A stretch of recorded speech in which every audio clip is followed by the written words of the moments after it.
YSR Congress party వాళ్ళు వణుకుతున్నారు, పారిపోతున్నారు, లేకపోతే కనుక కంటతడి పెట్టుకుంటున్నటువంటి రోజులలో వైఎస్ఆర్ కాంగ్రెస్ పార్టీ నాయకుడు ఒక అతను తెగించి ఏకంగా ప్రైవేట్ కేసు, వాస్తవంగా ప్రతి ఒక్క వైసీపీ కార్యకర్త కనుక తమ మీద పెట్టిన కేసుల మీద ప్రైవేట్ కేసులు వేయడం ప్రారంభిస్తే పోలీసులకి భయం ఉంటుంది, ప్రభుత్వానికి భయం ఉంటుంది. బట్ వీళ్ళకి ఆ ధైర్యం చాలట్లేదు, ఆ విధమైనటువంటి సహాయము అందుతున్నట్లేదు. అలాంటిది ఇప్పుడు ఒక అతను మరి సొంతగానే తెగించాడు. మంత్రి లోకేష్ మీద అనంతపురం జిల్లా వైసీపీ నేత చెవ్వా రాజశేఖర రెడ్డి గురువారం ప్రైవేట్ కేసేశారు. మాజీ సీఎం జగన్, మాజీ మంత్రులు ఆర్కే రోజా, విడుదల రజని గురించి సోషల్ మీడియాలో అసభ్యకరమైన పోస్టులు పెట్టారని Anantapuram additional judicial first class magistrate కోర్టులో కేసు దాఖలు చేశారు. మంత్రి నారా లోకేష్తో పాటు శ్రీరెడ్డి పైన ఆయన ఫిర్యాదు చేశారు. ఎస్పీకి సైతం రిజిస్టర్ పోస్టులో ఫిర్యాదు చేశారు.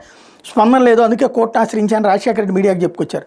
దీని మీద టీడీపీ లీగల్ సెల్ రాష్ట్ర నాయకుడు ఆదన్న సీరియస్గా వ్యాఖ్యానించారు. వైసీపీ నేతలు కోర్టులు విలువైన సమయాన్ని వృధా చేస్తున్నారంటూ రివర్స్లో చెప్పుకొచ్చారు.